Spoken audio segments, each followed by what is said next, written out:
औज़ुबिल्लाहि मिनश्शैतानिर्रजीम बिस्मिल्लाहिर्रहमानिर्रहीम। अज़ीज़ तलबा,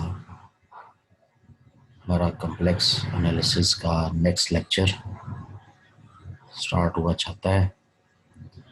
इसमें जो चीज़ हमने पढ़नी है वो ये है कि ट्रायंगल इनइक्वालिटी क्या है, ये चीज़ हम पढ़ेंगे।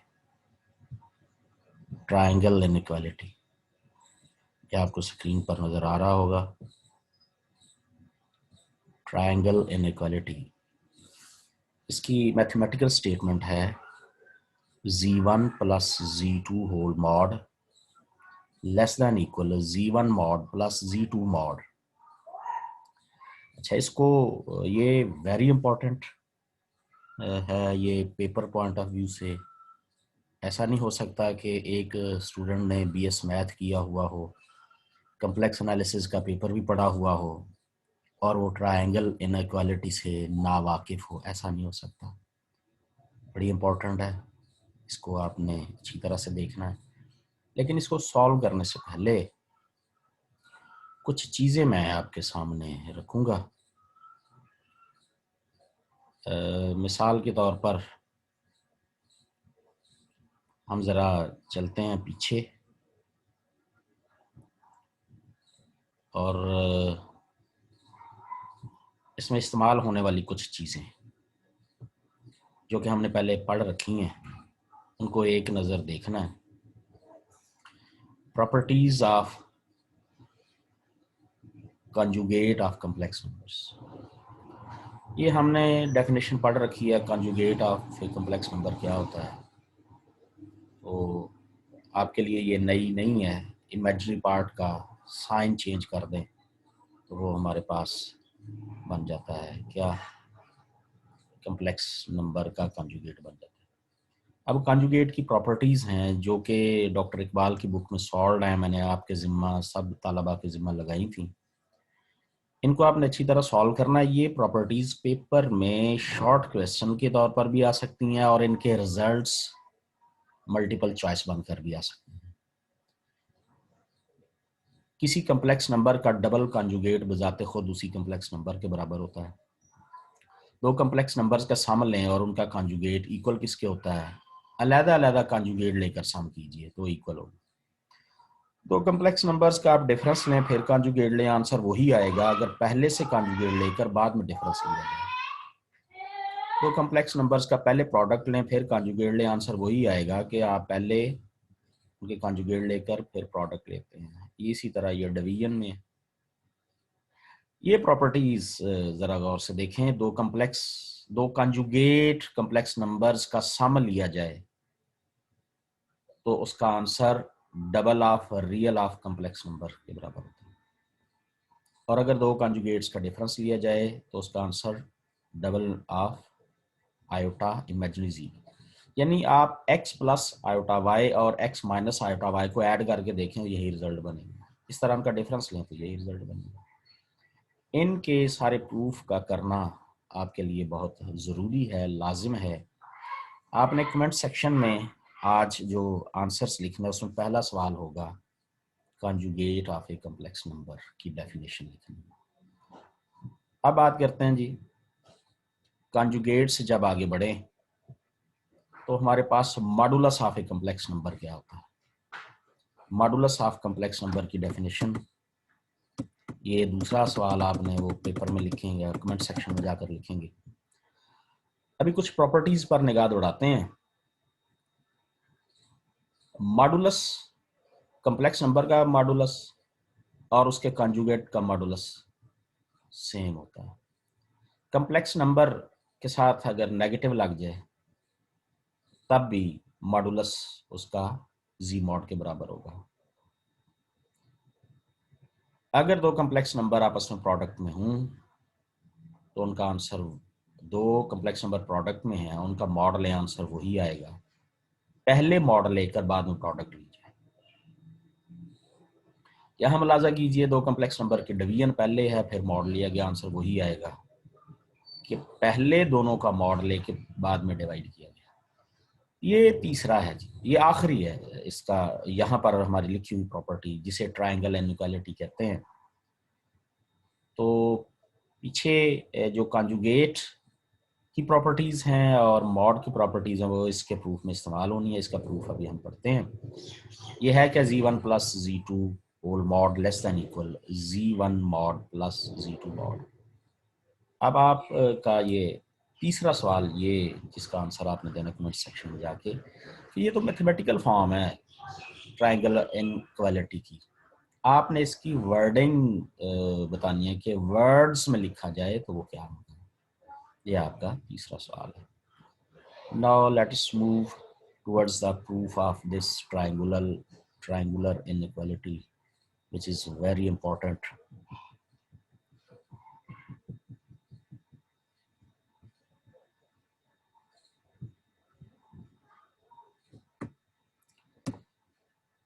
ये हमारे पास ट्रायंगुलर इनइक्वालिटी की स्टेटमेंट, इसकी लेफ्ट हैंड साइड लीजिए, Z1 प्लस Z2 मॉड, ये लेफ्ट हैंड साइड है, Z1 plus Z2 whole mod. आप वो मॉड लें, बाद में उसका स्क्वायर लें। तो ये हमने एक अभी मॉड की प्रॉपर्टीज़ में ये भी एक बात शामिल है कि कम्प्लेक्स नंबर का मॉड का स्क्वायर हो तो वो z इंटू जी मॉड के बराबर होता है। अब यहाँ क्या होगा, Z1 मॉड स्क्वायर इसके इक्वल होगा Z1 इंटू Z1 मॉड। इसी कुलिया के तहत हमने इसे एक दफ़ा Z1 प्लस Z2 और फिर Z1 plus Z2 whole mod की सूरत में लिखा है। यानी मॉड का स्क्वायर है तो एक दफ़ा सिंपल, दूसरी दफ़ा कंजुगेट के साथ मल्टीप्लाई होगा। अच्छा, फिर नेक्स्ट ये जो आप देख रहे हैं Z1 plus Z2 mod square, ये जो मॉड सॉरी कंजुगेट है, तो कंजुगेट दोनों नंबर्स पर अलग अलग आ जाएगा। ये रेफरेंस दिया जा रहा है जी, जिस प्रॉपर्टी को इस्तेमाल कर रहे हैं साथ ब्लैक में इसका रेफरेंस दे रहे हैं, Z1 plus Z2 whole conjugate या Z1 plus Z2 whole bar equal Z1 bar plus Z2 bar, ये इसका इस्तेमाल किया गया। नेक्स्ट हमारे पास इनका प्रोडक्ट लीजिए। पहले आप इस Z1 को इस पूरी ब्रैकेट से मल्टीप्लाई कीजिए, ये किया गया Z1 बार प्लस Z2 बार। फिर आपने इधर से Z2 लेना है, उसको इस पूरी ब्रैकेट से मल्टीप्लाई करना है, Z1 बार प्लस Z2 बार। अब देखिए ये एक कम्प्लेक्स नंबर है, साथ ही उसका कंजुगेट है, इसकी प्रोडक्ट किसके बराबर होगी, Z1 मॉड स्क्वायर।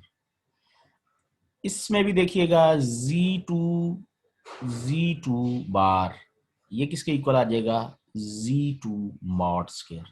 ये यहां पर भी इस्तेमाल किया गया था। अच्छा, साथ ये जो इस्तेमाल किया है उसमें फॉरन रेफरेंस भी लिख दिया गया, Z बार इक्वल किसके, Z मॉड स्क्वायर। ये Z1 mod square, Z1 Z2 bar, ये आ गया नीचे, ये Z2 मॉड स्क्वायर ये आ गया। अब यहां एक दफा फिर चेंज आ गई, Z2 और Z2 बार, इसका एक दफा फिर कॉन्जुगेट लें तो वो इस शक्ल में आएगा, Z1 Z2 बार होल बार। अगर आप इसका बार खोल लें तो ये क्या आ जाएगा, इस पर Z1 पर सिंगल बार आ जाएगा और Z2 पर डबल बार आ जाएगा। Z2 पर जो डबल बार आ जाएगा वो बार खत्म हो जाएगा, यही ऊपर वाला नंबर दोबारा बन जाएगा। दोबारा से देखिए, Z2 Z1 बार है, अगर इस पर हम ऑर्डर चेंज करके ऐसे लिख लें Z1 Z2 बार होल बार, तो वही रिजल्ट वापस आ जाएगा। जब इस बार को आप खोलेंगे वही रिजल्ट वापस आ जाएगा। इसका मतलब है हम इस टर्म को इस शक्ल में लिख सकते हैं। नेक्स्ट हमारे पास ये देखिए, उस बात की वजाहत रेफरेंस भी दे दिया गया, Z1 Z2 bar whole bar equal Z1 bar Z2 double bar, फिर ये Z1 बार रह जाएगा, Z2 बार Z2 पर बार ख़त्म हो जाएगा। अच्छा, फिर Z1 मॉड स्क्वायर और आखिरी Z2 मॉड स्क्वायर, ये किसके इक्वल आएगा? ये एक दफ़ा फिर दर्स दरमियान वाले को मुलाहजा कीजिए, ये एडिशन है, इसे एक कम्प्लेक्स नंबर समझिए और ये उसका कॉन्जुगेट समझिए। फिर से देखें, ये प्रोडक्ट की शक्ल में एक, इसे you can consider it a single complex number, और ये उसका क्या है जी? कॉन्जुगेट। तो कम्प्लेक्स नंबर और उसके कॉन्जुगेट का सम किसके इक्वल होता है? वो इक्वल होता है double of real of the complex number. ये देखिए रेफरेंस भी दे दिया गया। कम्प्लेक्स नंबर और उसके कॉन्जुगेट को ऐड करें तो हमारे पास यहाँ ये डबल, ये एक चीज मिसिंग है यहाँ पर, 2 डबल ऑफ रियल ऑफ जी आएगा। अच्छा, ये डबल ऑफ रियल ऑफ जी आ गया। अब डबल ऑफ रियल ऑफ जी छोटा होता है कम्प्लेक्स नंबर के मॉड से। ये आप ऐसा कर सकते हैं कि एक कम्प्लेक्स नंबर ले लें 3 + 4 आयोटा, ठीक है जी। तो 3 + 4 आयोटा उसका मॉड लें 3। अगर आपको इस बात की समझ आ सके तो मैं एग्जांपल दे रहा हूँ। z = 3 + 4 आयोटा एक कम्प्लेक्स नंबर, उस कम्प्लेक्स नंबर का मॉड लें वो 5 आएगा। ये जो 5 है ये कम्प्लेक्स नंबर के रियल पार्ट 3 से भी बड़ा है और उसके इमेजिनरी पार्ट 4 से भी बड़ा है, क्योंकि मैंने एग्जांपल दी 3 + 4 आयोटा, तो मॉड है 5, 5 3 से भी बड़ा, 4 से भी बड़ा। इसका मतलब है ये आएगा रियल ऑफ Z1 Z2 बार। तो अगर मैं यहाँ पर Z1 Z2 बार लिख दूं, यानी रियल पार्ट की बजाय उसका कम्प्लेक्स नंबर का असल मॉड लिख दूं, तो ये साइड बड़ी हो जाएगी इस कुल्लिये के तहत। ये यहाँ पर लफ्ज 2 नहीं आएगा, लेकिन यहाँ पर 2 आएगा। ये एक गलती है इसमें, यहाँ 2 आएगा, यहाँ नहीं आएगा। अब ये हमारे पास जो साइड डेवलप होगी Z1 + Z2 mod square less than equal Z1 mod square और आखिरी Z2 मॉड स्क्वायर। ये 2 Z1 Z2 बार का मॉड था। मॉड की एक प्रॉपर्टी, दो नंबर्स मल्टीप्लाई हो रहे हैं तो उनका अलग अलग मॉड हो जाता है। Yes, this is the reference of the property जो हमने यहाँ पर लगाई है, यहाँ से यहाँ तक जो प्रॉपर्टी लगाई है। अच्छा, अब आप इसको चेक कर लें, इस पूरी ये राइट साइड को, तो ये एक ओपन स्क्वायर आपको नजर आएगा। ठीक है जी, ये क्या है? एक ओपन स्क्वायर नजर आएगा। एक चेंज इसमें है, ये Z2 मॉड है ना, तो किसी भी कम्प्लेक्स नंबर का मॉड और उसके कॉन्जुगेट का मॉड बराबर होता है। इसका मतलब है Z2 बार का मॉड हटा दिया जाएगा, खाली Z2 मॉड रह जाएगा, क्योंकि ये इस रेफरेंस में कम्प्लेक्स नंबर और उसके कॉन्जुगेट का मॉडुलस एक जैसा होता है। अब इस साइड को मुलाहजा करें, ये खुला हुआ स्क्वायर, ओपन स्क्वायर, इसका स्क्वायर आप क्लोज कर दें, ये पहली टर्म है, ये दूसरी टर्म है, दोनों का एडिशन, ये a + b का होल स्क्वायर बन जाएगा, ये स्टाइल होगा। तो यहाँ पर हमारे पास दोनों तरफ स्क्वायर्स हैं, स्क्वायर्स को ख़त्म कर दीजिए, स्क्वायर रूट ले लें, तो ये हमारे पास ट्रायंगल इनइक्वालिटी आ जाएगी। एक बात बड़ी इंपॉर्टेंट है इसके रिजल्ट के तौर पर इसके बारे में कि ये Z1 + Z2 whole mod less than equal Z1 mod + Z2 mod, ये जो राइट साइड है वो इस लेफ्ट की अपर बाउंड कहलाती है। ये बात आपने याद रखनी है, ये हमने इस्तेमाल करना है। हम अपनी बात को मजीद आगे बढ़ाएंगे, इसकी लोअर बाउंड भी साबित करेंगे, लेकिन आपने इससे पहले कमेंट सेक्शन में, जैसे पहले मैंने आपको 3 क्वेश्चन दिए हैं, पहला दिया था कि कॉन्जुगेट क्या होता है, ये आपने बताना, दूसरा ये क्या मॉडुलस क्या होता है, ये भी आपने बताना है, तीसरा आपने कमेंट सेक्शन में ये बताना है कि ट्रायंगुलर इनइक्वालिटी अगर वर्ड्स में लिखी जाए तो कैसे लिखी जाएगी। मैथमेटिकल तो ये लिखी हुई है।